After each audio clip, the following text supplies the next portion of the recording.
Here's how to use WalletConnect on mobile, step by step. First, open your favorite Web3 wallet app that supports WalletConnect, like Trust Wallet, MetaMask, Rabbit, or Rainbow. Now, open your mobile browser and visit a dApp like Uniswap, OpenSea, or Zap. Tap the Connect Wallet button, then choose WalletConnect for the list. A QR code or connection prompt will appear.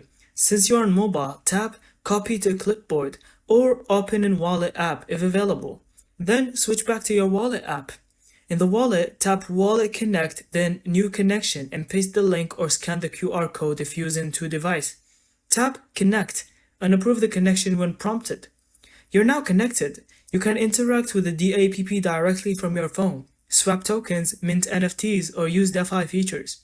When you're done, return to WalletConnect settings and tap Disconnect for security. And that's how to use WalletConnect on mobile. Fast, secure, and works across hundreds of Web3 apps. Thank you so much for watching. I hope you found this video helpful. Don't forget to leave us your thoughts in the comments.